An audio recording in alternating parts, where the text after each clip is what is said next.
Welcome to the QFD Group Podcast, your go-to source for the latest updates and insights in the automotive industry. Your competence is our mission.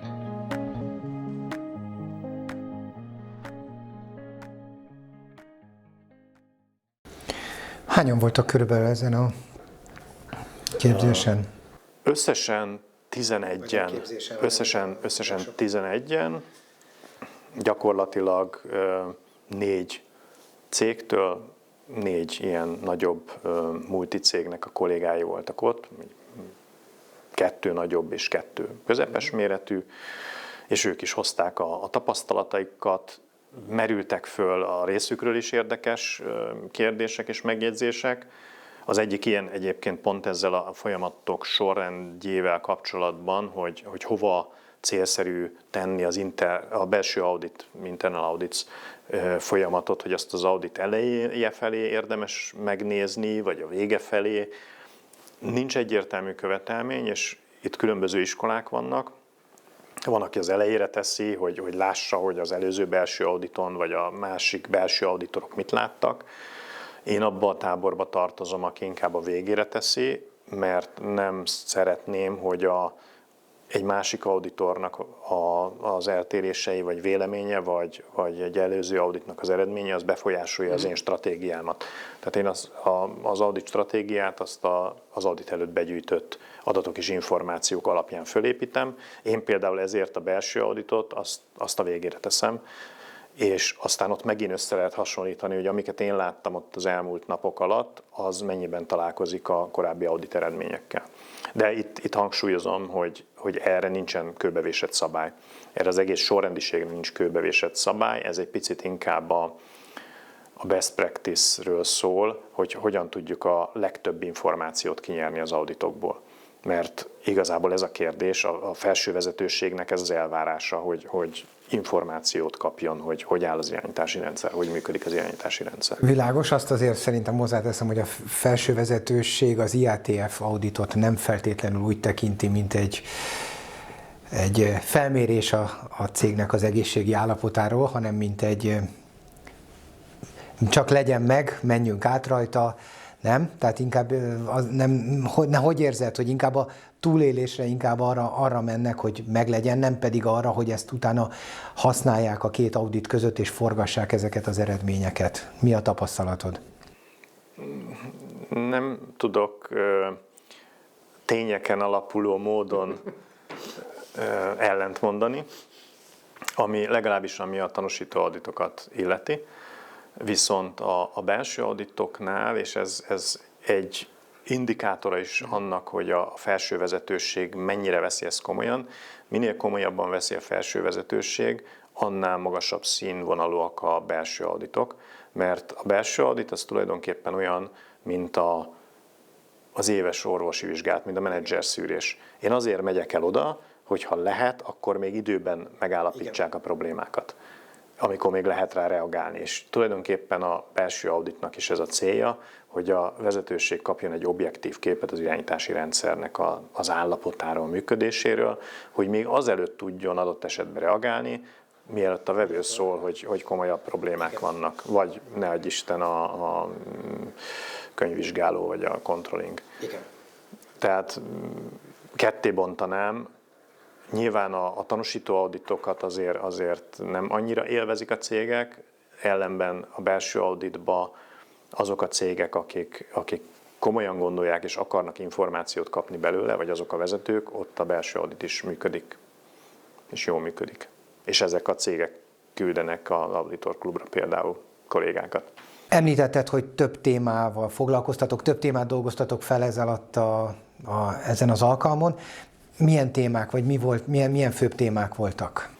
Ugye az első volt ez a folyamat szerintű megközelítését vannak az auditálása. A másik téma, az szintén egy érdekes dolog, ami ezzel összefügg azért, az auditori kompetenciák, hogy milyen kompetenciákkal kell rendelkezni az auditoroknak, és egy belső auditon hogyan vizsgáljuk azt, hogy az auditorok rendelkeznek ezekkel a kompetenciákkal. Mondj egy példát, hogyha tudsz. A szabvány meghatározza, de külön van egy ilyen pontja, hogy a belső auditorok kompetenciája, és Egyébként ez egy kötelezően dokumentálandó folyamat, hogy hogyan tartjuk fenn a belső auditorok kompetenciáit. Ehhez tartozik egy elfogadott magyarázat, egy úgynevezett sanction interpretation, ami belenyúl egy picit tartalmilag ebbe a követelménybe. Ugye ezen mentünk végig a kollégákkal. Ugye alapvetően a szabvány megkülönböztet 3 auditor fajtát, idézőjelben rendszerauditor, folyamatauditor és termékauditor, és ez az elfogadott magyarázat, ez az SI, ezt a különbségtételt erősítette meg. Az eredeti verzióban általánosan mindenkire igazak voltak ezek a követelmények, de értelemszerűen egy gyártási folyamatauditorra, vagy pláne egy termékauditorra nem feltétlenül vonatkoznak ugyanazok a követelmények, mint egy rendszerauditorra. Ez az elfogadott magyarázat egy kicsit szétszálazza, illetve ami még egy nagyon jelentős változtatás, hogy a szabványban eredetileg az volt a követelmény, hogyha az ott felsorolt kompetenciákról a szervezet képzéssel gondoskodik, tehát képzéssel biztosítod ezeket a kompetenciákat, akkor a trénernek a kompetenciáit igazolnod kell tudni. Tehát, hogy a tréner rendelkezett azokkal a kompetenciákkal, amiket ő oktatott. Külső vagy belső? Vagy... Így van, itt jön a csavar, hogy ez az elfogadott magyarázat, ez úgy módosította ezt a követelményt, hogy ezt csak a belső trénerekkel szemben kell megtenni, csak akkor kell igazolni a kompetenciát. Ugye az IATF abból indul ki, hogy egy képző cég az nyilván akkor fog képzéseket tartani, hogy a kompetensek a trénerei. Mi egyébként, mint QFD üdvözöltük ezt a követelményt, amikor megjelent a szabvány, és elkezdte mindenki bekérni a trénereinknek a kompetencia igazolását, tekintve, hogy egy elég szigorú és hosszú folyamat, amire a FADA QMC jóváhagy egy tréner, tehát nálunk elég komoly igazolásokkal, és nem mellesleg elég komoly kompetenciákkal bírnak a trénerek. Azt mondtad, hogy alapvetően 3 fajta auditori kompetencia csomag van, de még mindig, ezt még ne haragudj, ezt a vasat továbbütném, mondj egy pár kompetenciát, ami neki kell, neki nem, mindenkinek kell. Például a gyártási folyamat, a gyártási technológiának az ismerete mélységeiben az nem elvárás a rendszerauditortól és a termékauditortól. Tehát például ez egy lényeges különbség. Vagy a termékauditornál elvárás az, hogy ő ismerje a terméket és a kapcsolódó méréstechnikát, míg ez mondjuk nem elvárás egy folyamatauditortól vagy egy rendszerauditortól.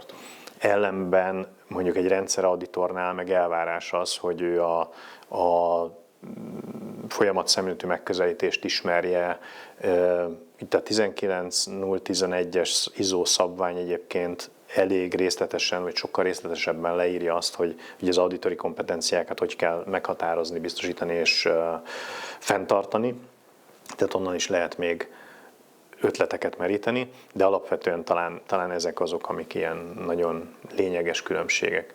És akkor mondjuk egy processzauditor azt mondtad, hogy a gyártási folyamatokat nagyon kell, hogy ismerje, ugye? De milyen mélységben? Tehát, hogy el tudjon dönteni egy méréséről, hogy ez jó, nem jó, ugye ugyanezt a terméknél mondtad, de hogy mit jelent az, hogy ismernie kell a folyamatot? Nyilván ott dolgozik benne, de valami papírt kell akkor, hogy őt kiképezték arra, hogy mondjuk egy fröccsentés, nem tudom. Az, hogy mivel igazolják az illetőnek a kompetenciáját, az igazából mellékes, vagy kevésbé lényeges, mert te lehetsz egy gyártási technológiában kompetens úgy is, hogy x évet dolgoztál benne. Most, hogyha itt a fröccsöntést nézzük példaként, meg lehetsz úgy is kompetens, hogy egyébként egy polimermérnöki szakon végeztél. Tehát az, hogy milyen irányból biztosítjuk ezt a kompetenciát, az kevésbé érdekes. Az érdekes, hogy kompetens legyél, és ez pedig azért fontos, hogy megtaláljad a folyamatban, illetve nem is megtaláljad, hanem hogy a folyamatban azokra a dolgokra fókuszáljál, amik igazán fontosak. Igen. Tehát, hogy meglegyen tényleg az a technológiai ismeretet, hogy tudjad, hogy abban a folyamatban mik azok a kritikus pontok, ahol mélyen bele kell menni a dolgokba, ahhoz, hogy meg tudjuk ítélni, hogy az rendben van-e, vagy nem. Tehát ilyen irányból kell ezt megközelíteni. Még egy mondat, bocsánat. Itt említetted a mérést, hogy meg tudod ítélni, hogy valami jó vagy nem jó. A core tooloknak, a minőségirányítási alapeszközöknek az ismerete, az a folyamatauditor és a rendszerauditor felé is követelmény. De mind a ketten találkozhatnak olyan bizonyítékokkal, itt az FMEA-ról már beszéltünk, de akár egy mérőrendszerelemzésről, egy statisztikai folyamatszabályozásról, de akár egy projekttervről APQP vagy RGA szerint, tehát mind a ketten találkozhatnak olyan dolgokkal, olyan eredménytermékekkel, amikről meg kell tudni ítélniük, hogy azok tartalmilag rendben vannak, vagy sem. És ha nincs, akkor fel tudják tenni a megfelelő kérdéseket. Jó. Kemény, nem egyszerű, fel kell készülni, és hát sok oktatás kell akkor ezek szerint. Milyen takeaway, mit tudtak elvinni a szereplők magukkal? Beszéltünk a végén erről, és mindenki elmondta, hogy számára igazából mi volt a legérdekesebb, meg a legfontosabb. Volt, aki a folyamatok sorrendjét mondta, volt olyan esély, aki mondta, hogy hát igazából náluk az audit terv az nem feltétlenül fedi le 100%-ban a folyamattérképet. Mondjuk az ő esetükben ez úgy volt, hogy pluszban, tehát ők még a folyamattérképen túl is beraktak témákat. Ez a kompetencia dolog, illetve annak az auditálása is többeknek tetszett, illetve merültek föl olyan kérdések, beszéltünk olyan témákról, amiket így magukkal vittek, és ez tényleg egy kritikus pontja annak, hogy mi fog abból az auditból kijönni, mennyire lesz értékes az információ a vezetőség számára. Ez egy picit olyan, mint egy orvosnak a képzése, hogy az sem ér véget az egyetemmel, hanem még vannak különböző lépések, mire mondjuk az agysebész egyedül agyat operálhat, és az elvárás vele szembe az, hogy lehetőség szerint a páciens élje túl a műtétet, és oldódjon meg a probléma. Ugyanígy a belső auditoroknál is ugye az elvárás, hogy értékelhető, értékes információt szolgáltassanak, ahhoz viszont meg kell határozni, hogy akkor mik a kompetencia követelmények, biztosítani kell ezeket a kompetencia követelményeket, illetve, és ez is fontos, ahogy változnak a követelmények, szabványok, vevői követelmények, bármi, ezeket upgrade-elni is kell. És gyakorolni. Akkor gondolom, hogy tanúsító és witness auditorként te láttál mindent, hallottál mindent, és mindennek az ellenkezőjét is ez alatt a rengeteg év alatt. Például akkor a kompetenciák tekintetében engem baromira érdekelnek a bulváros dolgok. Valami, ahogy megpróbáltak téged meggyőzni, hogy ez így van, de közben ordított róla, hogy nem. Vannak-e ilyen élményeid? Akkor maradjunk a kompetenciáknál. Nem nyilatkozhatom, mondhatnám. Fordultak ilyen dolgok. Igen, ugye az, hogy nincsenek meghatározva, vagy nem megfelelően vannak meghatározva a követelmények, az is előfordul. Adott esetben olyan, hogy van valamilyen vevői követelmény, amit ki kéne az auditoroknak elégíteni. Most itt, ami kézenfekvő nyilván ez a VDA 6.3-as, ugye a Volkswagen csoport például ezt tanúsított auditori képesítést kéri, de 1000 másféle vevői követelmény is lehet a belső auditorokkal kapcsolatban, CQI szabványok ismerete, ilyesmi, és mondjuk, hogy ezt már a követelmény meghatározásának a fázisában nem teljesíti, vagy nem teljesítette a cég, ilyen előfordul. Mégis talán az, ami gyakoribb, hogy az auditok eredményeiből látszik sokszor az, hogy nem elég kompetens az adott belső auditor, és ez meg sokszor abban jelenik meg, hogy nem állapítanak meg eltérést, vagy sokkal kevesebb eltérést állapítanak meg, mint amennyi egyébként szemmel láthatóan van a rendszerben, és akkor felmerül az, hogy az auditor képes-e ezeknek az eltéréseknek a feltárására, észlelésére, megfelelő dokumentálására. Nyilván itt több motiváció is lehet, nem csak az, hogy nincs kompetencia, itt lehet olyan motiváció is, hogy egyszerűen nem írják föl, de ez is egy ilyen jellegű probléma, vagy amit láttam azért párszor, illetve az audit eredményeknek az utógondozása, az eltéréseknek a lezárása, visszaellenőrzése, ez is egy viszonylag tipikus probléma, amikor eltéréseket azonosítottak, végül is most mindegy, hogy egyet, kettőt, hármat vagy 300-at, de utána az eltérésekre nem készült megfelelő okelemzés, helyesbítő tevékenységek, tehát nem lett az eltérésnek az oka megszüntetve.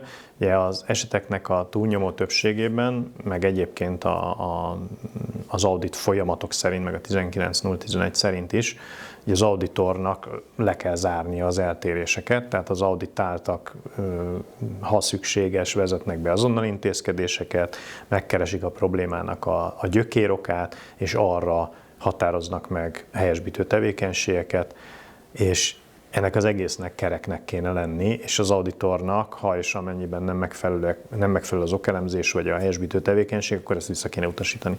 Tehát ez is egy olyan tipikus probléma, ami előfordul a belső auditorokkal kapcsolatban. Meg hát sokszor lehet az is benne van, nem, hogy belső auditor, aki egyébként a szomszéd székben ül, vagy a szomszéd szobában ül, és van ez a pszichés hatás, nem, hogy azért ne menjünk olyan nehéz tüzérséggel a saját kollégáinkra, hiszen holnap együtt kell kajálnunk a kantinban egymás mellett, ugye? Biztosan benne van ez is. Nem, ezt nekem is csak mondták. Tehát. Biztosan benne van ez is, vagy benne lehet ez is. Itt ugye arra hívnám fel a figyelmet, hogy a függetlenséget azt biztosítani kell, az auditorok függetlenségét, amennyire lehetséges nyilván. Másrészt pedig, hogyha egy picit visszautalok erre az orvosos dologra, hogyha az orvos a barátom, attól én még szeretném, hogyha ő észrevenni a problémát még azelőtt, mielőtt a pap feladja az utolsó kenetet. Tehát ettől el kell tudni vonatkoztatni.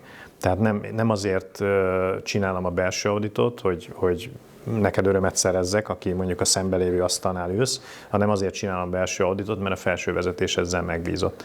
És hogyha én megfelelően kompetens auditor vagyok, akkor ezt el tudom végezni megfelelő módon. Ez az én megközelítésem, de rám szokták mondani, egy picit én ufó vagyok ebből a szempontból.